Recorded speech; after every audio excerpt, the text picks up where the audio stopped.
Hello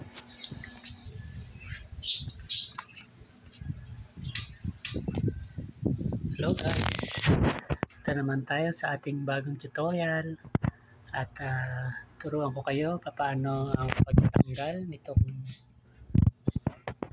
nitong sliding door, patio glass door. So makikita nyo dito may dalawang tornilyo o screw. Ito yung tatanggalin natin para tuluyang matanggal ang ruler. Ito naman yung pang-adjust ng ruler. Nasa baba. Diyan ina-adjust ang ruler para tumaas o bumaba. Ito yung ating gagawin ngayon. Yan. So ito, kasagad na to. Yan. Nakikita nyo, kailangan lang pantay siya dito. Pantay siya dyan. So, tanggalin natin yan. Kaya dito, sa ginawa ko dito sa kabilang pintuan,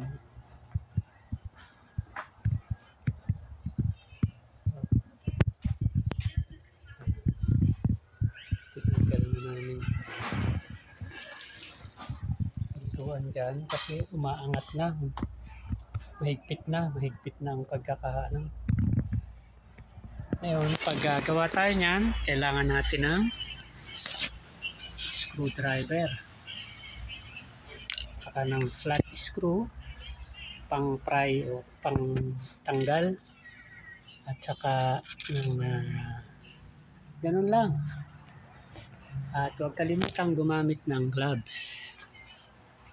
Yan. Kailangan meron kayong gloves na plastic or nylon. Okay? Dapat lang meron tayong gloves. Suot natin to. Tuturo ko sa inyo paano paggamit nito.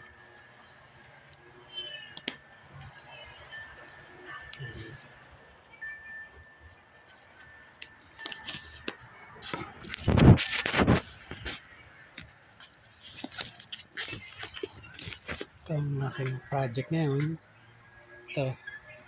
Ito kanina tinanggal ko na. Ito. Yan, dito galing yan. Yan. Dito galing.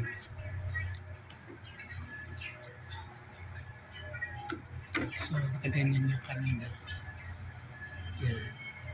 Makikita nyo rito, may dalawang butas yan. Ang problema namin kanina, isang butas lang. Kung hindi mo alam kung paano tatanggalin ito, may tornilyo pa yan doon nakatago. Ang kaso mo isang butas lang. Kaya ang ginawa ko, binutasan ko dito. Ang isa pa.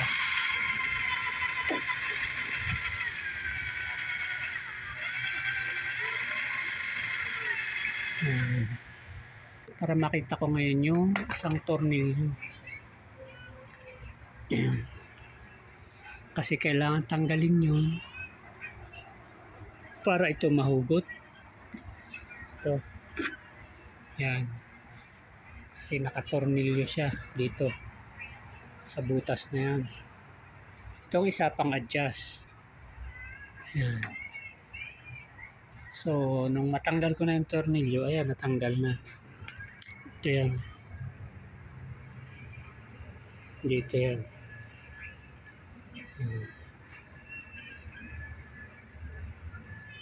So, dito, kakabit yan ganyan.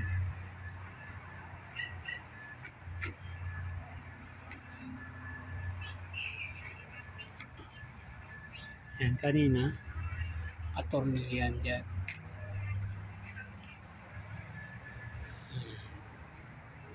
Screw. Ngayon, kailangan lang tanggalin mo ito.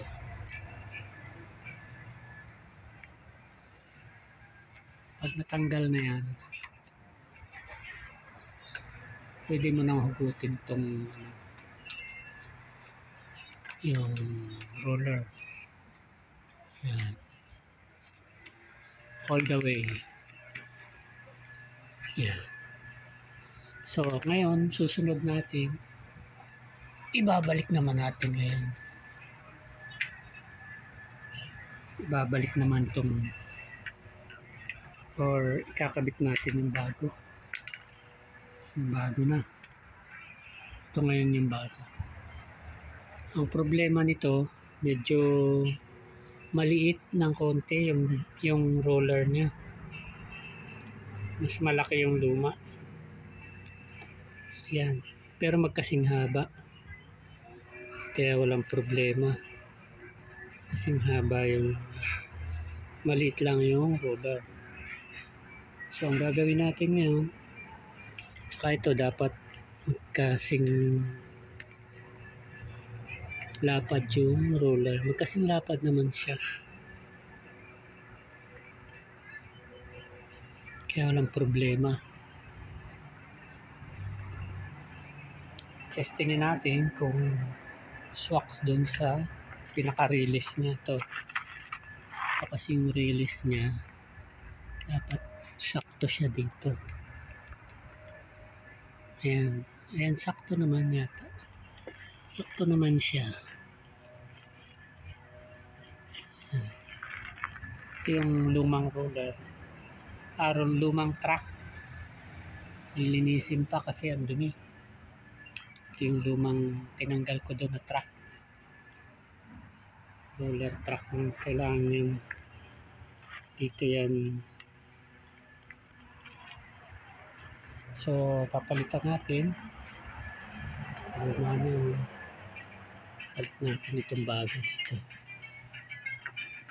Yan.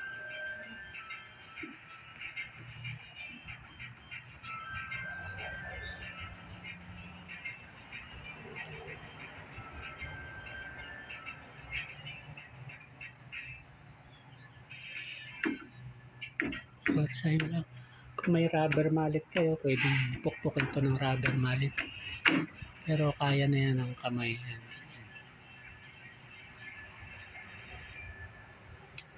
So, makikita nyo lang doon.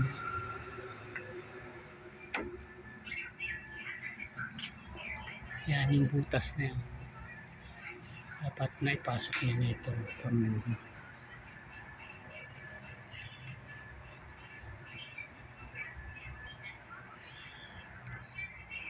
Okay. Kuha yung screwdriver. Pihitin lang natin siya ng clockwise. Clockwise. Ayan.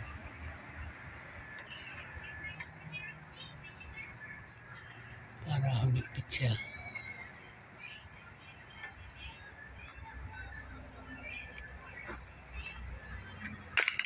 Okay.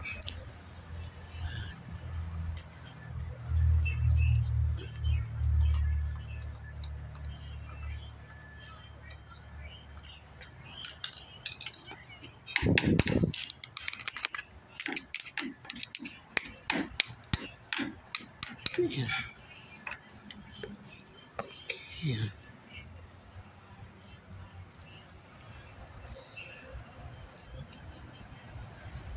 Yan. Tamang higpit lang. Huwag masyadong higpit na higpit. Yung hindi na siya gagalaw. And then ito, dito ngayon natin ito i-adjust. Ito kasi pag pinihit natin to ng counterclockwise. Yan. Tataas yung rollers.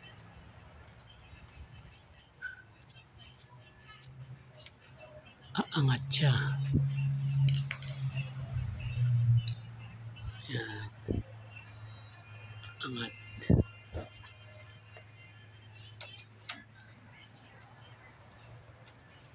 Kita nyo, aangat yung roller.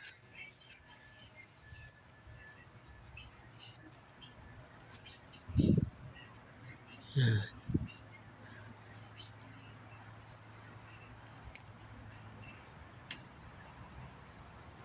Pag naman clockwise,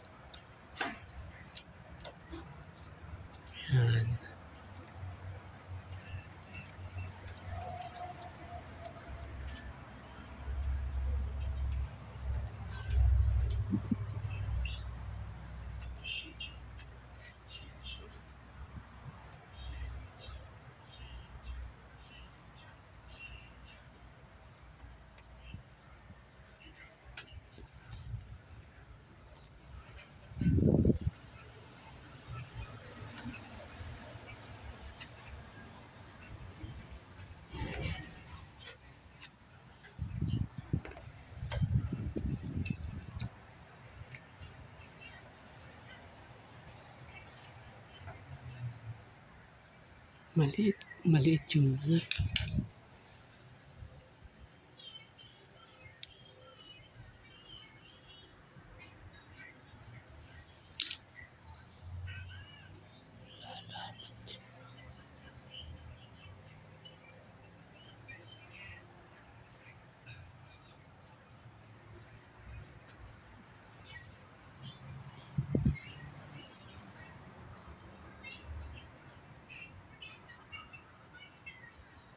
Yan.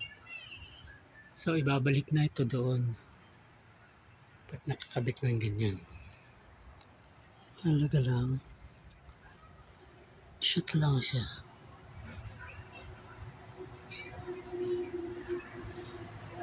Dapat level.